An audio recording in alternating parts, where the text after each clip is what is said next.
Un témoignage, passé au bord de la mort, à garder pour nous qui sommes encore en vie.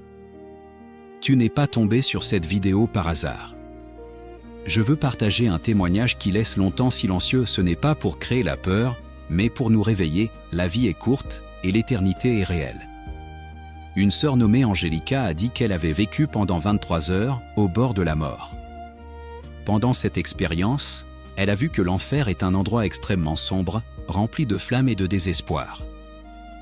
Ce qui est encore plus bouleversant, c'est qu'elle a dit avoir vu certaines personnes célèbres sur terre et aussi beaucoup de péchés qui ne semblent pas si graves: idolâtrie, vol, mensonge, rébellion, et le fait de mettre les divertissements et désirs du monde avant Dieu, tout en refusant de se repentir.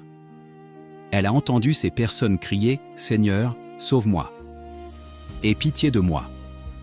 Mais la réponse fut « La repentance est pour ceux qui vivent ». Maintenant, tout est trop tard.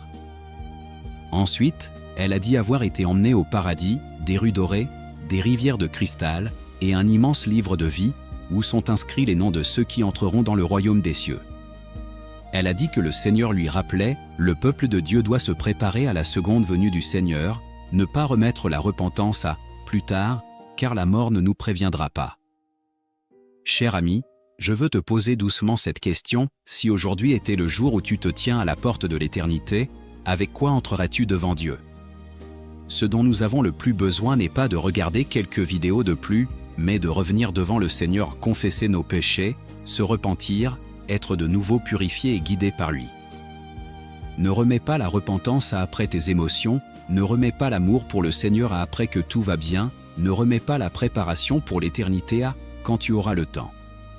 Si tu respires encore aujourd'hui, c'est la grâce que Dieu t'offre, et c'est aussi l'opportunité qu'il te donne. Si tu désires commencer dès aujourd'hui à te préparer sérieusement, accueillir le Seigneur et suivre le chemin de la repentance, laisse un commentaire pour partager ta réponse et ton témoignage, et partage ce message avec ceux qui sont perdus, dans l'abandon ou endormis spirituellement. Si tu souhaites apprendre de manière plus structurée la foi, la repentance, la lecture de la Bible et la prière, n'hésite pas à me laisser un message ou à m'écrire.